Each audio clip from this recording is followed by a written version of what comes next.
Hi everyone, it's the Book Cougars, two middle-aged women on the hunt for a good read. I'm Emily. And I'm Chris. And she's giving me the thumbs down already. There was no thumb action happening. Why did that happen? Maybe and it's it went these over fingers. my face. Oh, I could just do that. Oh my That'd be easy. We're going to tease. We have it's not an unboxing, it's an unopening. Unpackaging? Unopening? Yeah. We're going to use a scissor later. That's what we're talking about. But not yet. You have to be patient. Yes. We are just here on the weekend. Going to be talking about a couple different books. I'm going to share my library haul. And, yeah. Multiple library hauls. She went around the shoreline, library to library to library. I did. I went to 3 libraries to actually drop off posters for my wife's upcoming play in December. Because all the libraries around here on the shoreline post, they have like a message board. But the librarians are the ones who, switch things off and on and everything. They're very civilized, as opposed to other cities other cities. We are not in a city. Some cities are like, people just go piling on the flyers. Yeah. And you have like an archaeological dig to get through them. Lots of staples and tacks, etc. Yeah. Anyway, Laura's play is coming up in December. Miss Margaret's Barton Cottage Christmas Surprise. We'll put a link in the show notes to that. If you're in the area, we'd love to see you. Yes, tickets are available. So you're leaning on the table. Maybe that's what's shaking it. I try to keep my arms off the table, but I know that's how I'm leaning. You're leaning. Okay, another disclaimer. We both have on the wrong glasses, so we can't really see. So if we start going like that a lot, we're not just trying to show you up our noses, which is not very attractive. Should I start with a cookbook? Yeah, please. Okay. True confessions. I have attitude about celebrity cookbooks. I do. Good to know. Yeah, it's a thing. But our buddy, Linda Johnson, who is also our librarian and keeps our Goodreads shelf up to date, emailed us and she said, I was at my library book sale working and Stephen Colbert and his wife, Evie, were staring at me the whole time across the way. I couldn't believe no one had checked the book out, so I checked it out. And she said, I loved it, and I even read it. Wow. And then in capital letters, she said, I read a cookbook. And it's true. It's very conversational. For those of you who may not know, Stephen Colbert is a late night host of a comedy television show. I guess that's what you would call them. Those late night comedy shows where they have guests and talk to people, etc. And during the pandemic, he was doing his show out of his house in Charleston, South Carolina, and Evie became his producer. And their 3 adult children ended up coming home, and they did a lot of cooking together. They're both from Charleston, South Carolina originally, so it's very Southern. It's very conversational. With each recipe, they have kind of dialogue where the two of them are talking about the recipe and the history of the recipe.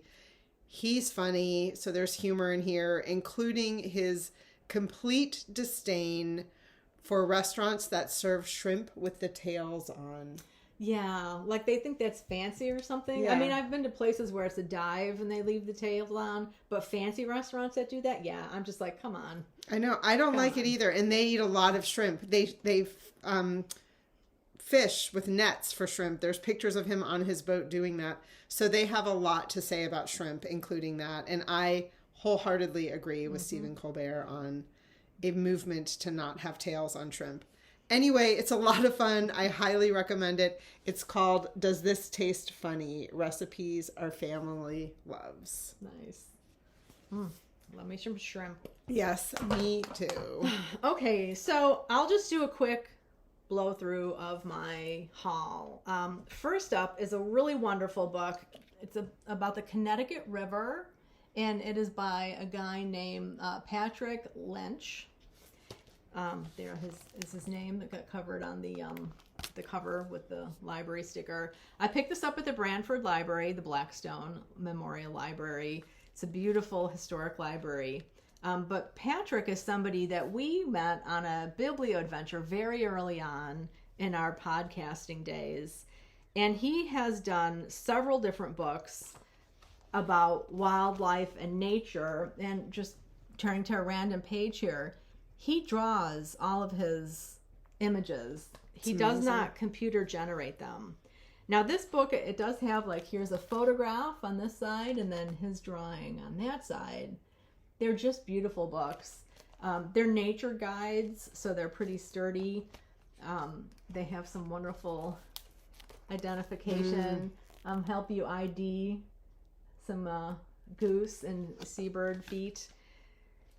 These are through Yale University Press.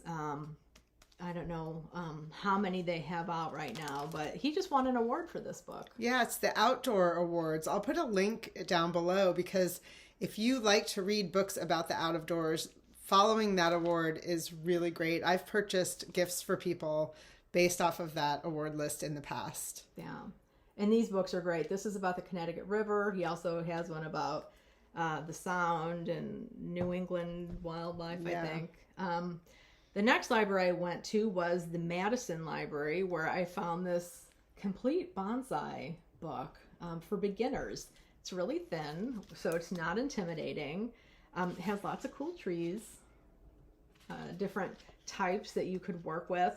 And I picked this up because we were out last weekend with our partners, and I was talking with the gentleman caller about gardening.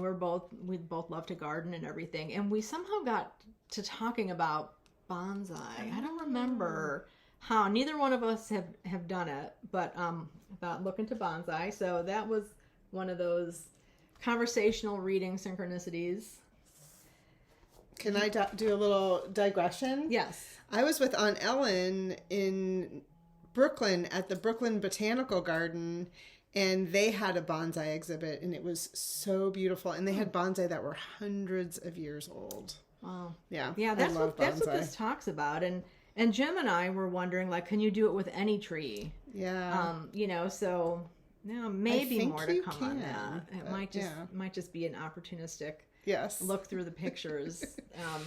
And dreaming. Why not? Exactly. That's what gardeners do over the winter. Yes. We dream.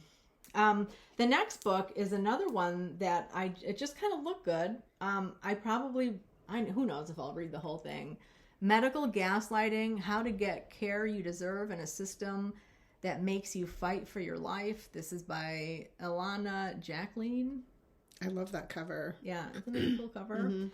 And just while I was flipping through it, and as you can see, it has the new sticker on it. This is on the new shelves. She has a chart in here that I appreciated reading through, a table, I should say.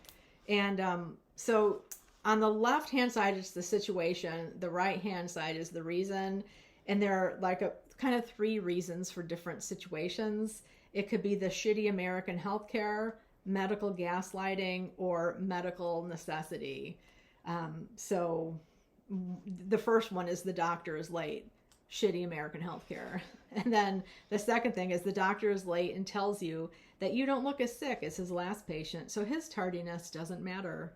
That is medical gaslighting. And I have had that situation happen. Right? 2 more books to go. Another nonfiction book, and this one is from our local library, the Guilford Free Library. Can't really see that. I think it's hard with the glare and the font. This is called The Blue Stockings, A History of the First Women's Movement by Susanna Gibson. Also a new book. And this is about women in the 1700s who were educating themselves and fighting to be able to read and educate themselves. One of the main ways they did it was through literary salons. Yeah. That's cool. So I got this one because I'll be doing the Year of Margaret Fuller next year. And Margaret Fuller was born in the early 19th century. She died in, was it 1850, I think? Anyway, I got this one out because I thought it would be great to have a little bit more background, refresher, new knowledge, heading into the significance of Margaret Fuller and her work and her fight to educate women here in the United States. So, and... Go ahead. I was going to have an aside. There is a bookstore in New York called Blue Stockings, isn't there? And they recently moved, or maybe they had to close. I don't know. It sounds familiar. Yeah. That's just a total aside. Yes. I was going to say that I was on the Library of America website today. They're the ones putting out their first book of collected writings of Margaret Fuller. And the book is actually not publishing until February, but pre-orders are going to be sent out to people who pre-order it in December as soon as the book is ready. So, of course, I pre-ordered it. Yes. Yes. Last book, as you notice, these were all nonfiction. The last book is actually a novel that I picked up. I was doing some browsing in the shelves at the Guilford Library. This was another one you probably can't see very well. It's called Ex Libris by Ross King. This is about a bookseller in I think the 1700s as well. Oh, this is the year 1660, actually. A book dealer, rare manuscript type seller who gets embroiled in some type of mystery. It sounded really good, and then I noticed that the bookstore where this person works or owns, it's called None Such Books.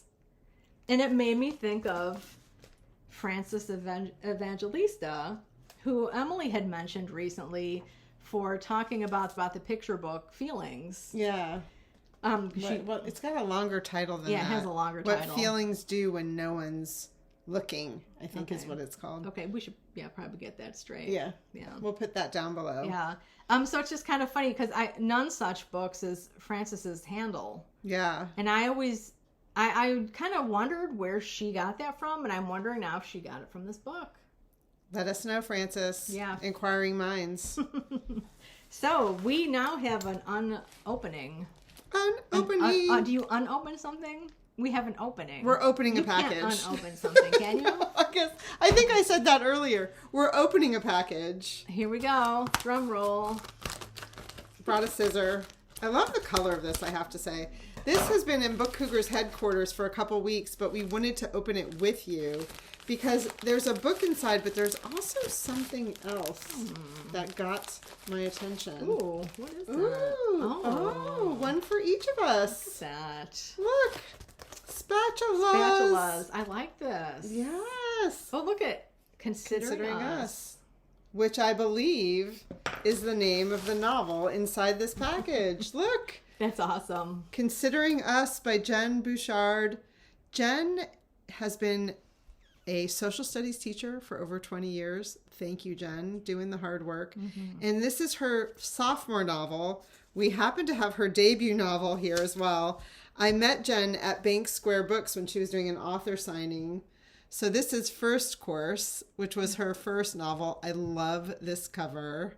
And then this is her second novel, Considering Us, which comes out in February. You can pre-order it now. We'll put it down below. This one is available now if you would like to read it first. Both of them have cooking as a theme, which is why Jen likes to give out spatulas, apparently. Thank you, Jen. Thanks, Jen. And I believe there's romance involved in these too. So I'm looking forward to digging into these this weekend. Nice. Yes. I think I kind of want to start with this one, but I might start with this one. We'll see. I don't know. The Jeep calls to me. Yes. Yeah. Well, we'll see how the spirit moves me. Yes. Thank you, Jen, for this lovely package. Thanks, Jen. And these will get put to good use. Heck yeah. Yes.